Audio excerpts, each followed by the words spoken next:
So I just came to my grandmother's house. Caught her as she just came back from shopping. As you can see, she has a hat on, and this is who I'm interviewing for my project.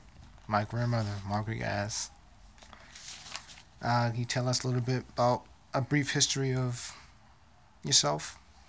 Well, I first of all thank you, Kiway, for asking Grandma to do this interview with you. It really makes me happy. Well, as you can see, like he said, I just came in from shopping. I love shopping. Didn't get a chance to get my hat off my head before he said, "Come on, Grandma, I got to interview you." But anyway, a little bit about myself. I've been living here in Patterson now for 52 years. I'm originally from South Carolina. When I got married at the age of 21, my husband and I decided we would make our home here in Patterson. That union, okay, like I said, I have three children. I have two sons, one daughter, and that daughter is Kiway's mother. I have been a public school teacher. I'm a retired public school teacher of 31 years, which I love very much. I love working with children. I miss that profession very much. And now I'm just an active member of my church, the First Amy Zion Church here in Patterson. Love going to church because, see, my father was a pastor for many years. I think approximately 45 years. I had a father who was a pastor of a Methodist church. So, therefore, that's why I'm a very religious person. All right. So can you tell me what you know about our family history as far back as you can remember? Well, as far as back I remember, I was raised around my grandparents on my mother and father's side. What stands out to me a lot was my mother's parents. My grandmother on her side of the family was a very strong-willed lady, even though I never could see her walk that much because she came down with arthritis at a very early age. And but she was strong sitting in the chair. So I got that strength from her. And my grandfather was a tall, good-looking man and very gentle. So I got my gentleness from him. But they were two very strong people in my life. Matter of fact, my maternal grandparents as well as my maternal grandparents were strong in my life. Are there any interesting stories about our cultural heritage, such as belief, rituals, cooking, religion, and holidays? Cooking. There's one thing I was brought up religious about is that most of our cooking was done on a Saturday before Sunday. We didn't believe in cooking on Sundays that much unless it was a big festivity going on. Secondly, washing clothes on a Sunday was a no-no. You couldn't hang clothes on the line or wash on a Sunday. Not in my household. My father did not allow that. So those were some of the things that my family had as a ritual as far as I'm concerned. And Uh, I follow that today, believe it or not. I do not wash on a Sunday even today. I do not wash. so was there anyone in the family that was a part of the civil rights movement? Yes, I would say my father was, in a sense, because um, back in the 50s, I was in high school. I won't forget this incident that happened with my father. He had just purchased a car and had it for about a year, but making the monthly payments as we all do. And he joined a group called the NAACP in our town, and they was getting all the ministers to join this group. Yes, he joined because he was a strong, open-minded person. He believed in doing the right thing.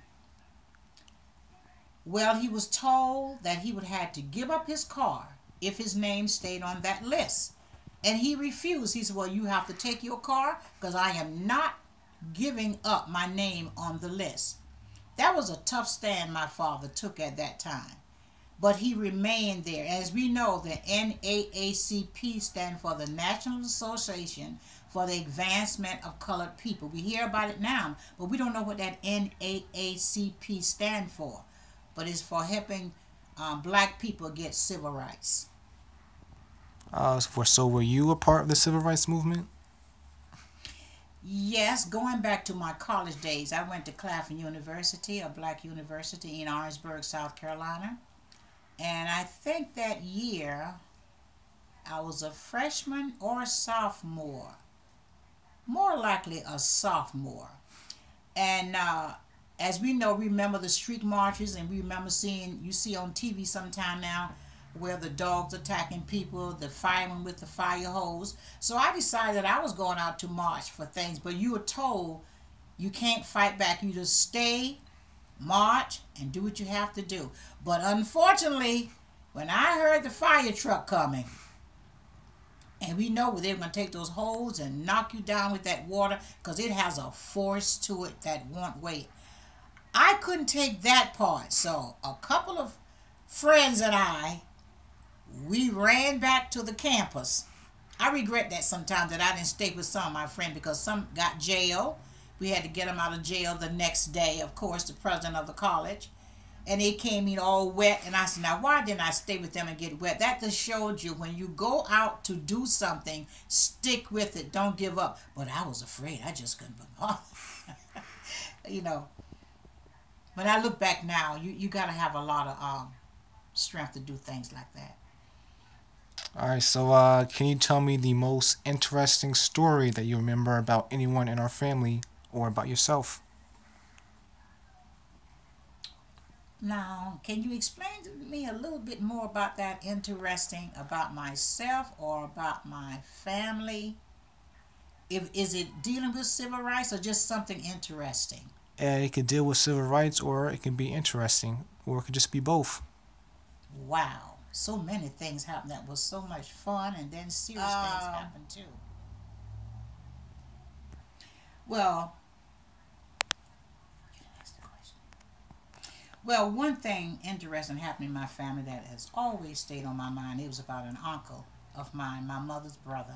He lived in Philadelphia, and I had never seen him, and I was a teenager around, I think I was 16, and she would barely mention her brother's name. And when she mentioned it one time, I said, where is he, Mom? And she said, well, he's away. He'll be home soon. So my father told me that he was in prison for something that he did not do. He was serving time in a New Jersey prison, but he lived in Philadelphia. And what was done to him was a racial thing, but he had to serve time. And until the time he got out of prison, it affected him so badly till he would always say the number of years, months, weeks, days, minutes, down to the second he walked out of that prison. And I think it really left him, it left him broken for something he didn't do in the time he had served. But that was it. And that was an experience in my life that I never forgot. My uncle, the way he would talk about what happened to him at that time. Pitiful thing. All right, so that was very touching. I didn't know anything about that. But do you know who might be the most famous person in the family? Well, I have so many famous people in my family. But the most one, I think I would choose my father. Um, well, because he was a pastor. Not only was he a pastor, he worked for the civil rights. And he was well known in our town as a local activist. He helped in many organizations around the town. And he always had that sympathy for people who was not fortunate as we were. Even though I was raised in a segregated town, believe it or not, I didn't feel it as much because my parents really raised us in such a way that we had enough. God blessed us that way. I didn't know I was segregated until maybe, really, when you really think about it, I know we were segregated, but it didn't bother me. It might be strange to hear that coming from me, but I went to good schools, ate all the time, wore nice clothes.